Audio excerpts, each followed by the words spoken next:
क्योंकि दिल्ली की जनता ने यह अपराध कैसे कर दिया कि अपने बेटे को 90% सीट देकर मुख्यमंत्री बना दिया। इसको रोकना है। और कैसे रोका जा रहा है? 8 साल की लंबी लड़ाई चलती है। माननीय सर्वोच्च न्यायालय की संविधान पीठ का फैसला आता है। 5 जजों का, सर्वोच्च न्यायालय के 5 न्यायाधीशों का फैसला आता है और वो फैसला सर्वसम्मति से आता है। क्या कहा जाता है उस फैसले में?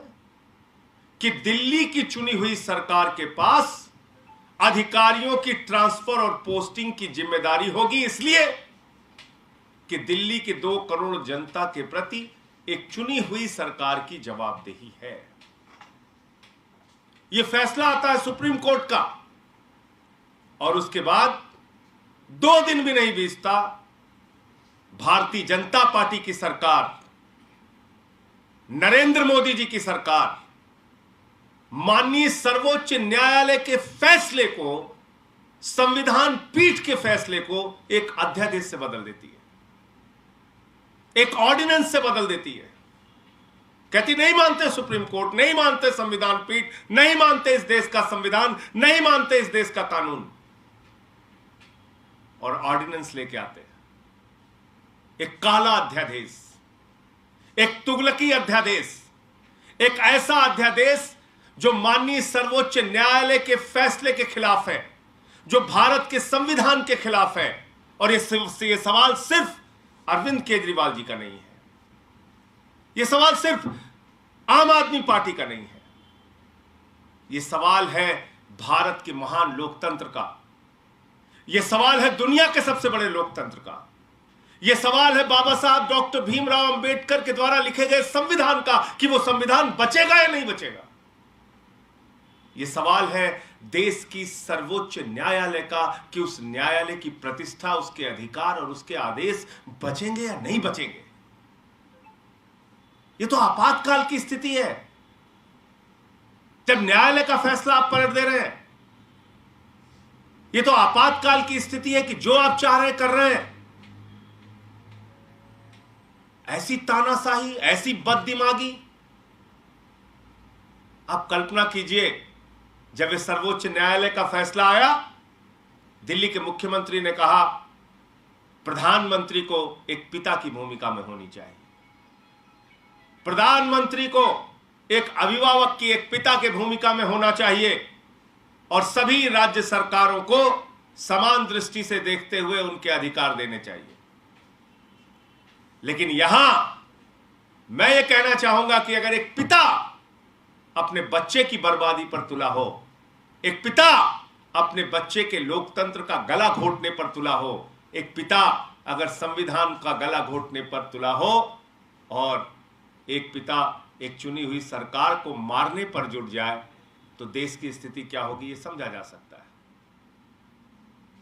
तो इसलिए यह जो फैसला आया है, यह सीधे तौर पे बताता है कि भारत के प्रधानमंत्री को न इस देश के लोकतंत्र में यकीन है, न इस देश के संघीय ढांचे में यकीन है। भारत के प्रधानमंत्री को न इस देश के चुनी हुई सरकारों में और जनता की सुविधाएं देने में यकीन है, और न ही भारत के सर्वोच्च न्यायालय और संविधान में यकीन है। उनको सिर्फ तानाशाही करनी है, उनको सिर्फ डंडे से सरकार चलानी है। और आज ये जो फैसला है ऑर्डिनेंस का, मैं समझता हूं सर्वोच्च न्यायालय में तो जाएगा ही, और वहां पर माननीय सर्वोच्च न्यायालय इस तानाशाही पूर्ण फैसले का संज्ञान लेगा। लेकिन कितनी मजेदार बात है, कह रहे 2 अफसर मुख्यमंत्री के ऊपर है, दिल्ली का गैर चुना हुआ एलजी 2 करोड़ जनता के द्वारा चुनी हुई सरकार के ऊपर है।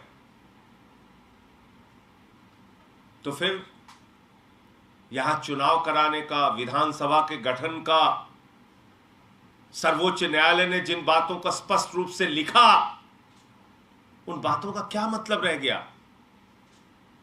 कोई भी परिवर्तन, कोई भी अध्यादेश संविधान के दायरे में होगा, संविधान से बाहर जाकर नहीं हो सकता। और इस देश का संविधान संघीय ढांचे की बात करता है, इस देश का संविधान चुनी हुई सरकारों को अधिकार देने की बात करता है। तो आप भारत के संविधान से बाहर जाके कोई अध्यादेश कैसे ला सकते हैं? भारत के संविधान से बाहर जाके कैसे कोई कानून लेके आ सकते हैं? तो इसलिए इस बात को पूरा देश देख रहा है कि आज एक ऐसा नेता जो दिल्ली में दिन रात लोगों की सेवा करना चाहता है, काम करना चाहता है, एक ऐसा नेता जो आपकी जिंदगी में, आपके बच्चों की जिंदगी में बदलाव लाना चाहता है, बुजुर्गों की सेवा करना चाहता है। आप सोचिए, एक संवेदनशीलता का उदाहरण कि एक मुख्यमंत्री ने एक वीडियो देखा जिसमें महिलाओं के लिए बस नहीं रोकी जा रही थी, उस कंडक्टर के खिलाफ 2 मिनट के अंदर कार्रवाई करते हैं। यही नहीं चाहते मोदी जी, चाहते हैं नहीं, वो महिलाएं तो परेशान रहनी ही चाहिए क्योंकि उन्होंने केजरीवाल को चुना है। ये बुजुर्ग तो परेशान रहना ही चाहिए। इनको कैसे तीर्थ यात्रा मिल रही है, इनको कैसे बुढ़ापे की पेंशन मिल रही है, कैसे विधवा पेंशन मिल रही है, इनको तो परेशान रहना ही चाहिए क्योंकि उन्होंने केजरीवाल जी को चुना है। कैसे गरीब आदमी का बच्चा इतने अच्छे अच्छे स्कूल में पढ़ रहा, बताओ मोदी जी के रहते ये संभव है? कैसे उन बच्चों के मां बाप ने केजरीवाल जी को चुन लिया? कैसे गरीब के घर में रोशनी आ रही है, 300 यूनिट बिजली फ्री मिल रही है? ये अगर ऐसी धारणा भारत के प्रधानमंत्री की होगी, ऐसी धारणा भारतीय जनता पार्टी की होगी, तो मैं इस देश के लोगों से कहना चाहता हूं, आप भी जरा सोचिए इन लोगों के बारे में, जरा ध्यान दीजिए।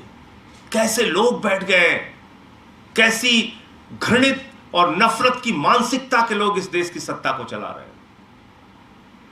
जरा गंभीरता से आप लोग 1 मिनट लगा के सोचिए, क्या ऐसे लोगों के हाथ में देश सुरक्षित है जो आपके बच्चों का भविष्य बर्बाद करने पर तुले हैं, जो आपके मोहल्ला क्लिनिक और घर घर के राशन की योजना रोकने पर तुले हुए हैं, जो दिल्ली के 2 करोड़ लोगों का काम रोकने पर तुले हुए हैं, जो भारत के संविधान को पलटने पर तुले हुए हैं, जो भारत के सर्वोच्च न्यायालय की प्रतिष्ठा को खत्म करने पर तुले हुए हैं? ये सवाल सिर्फ अरविंद केजरीवाल का नहीं है, भारत के महान लोकतंत्र और बाबा साहब डॉक्टर भीमराव अंबेडकर के द्वारा लिखे गए संविधान का है।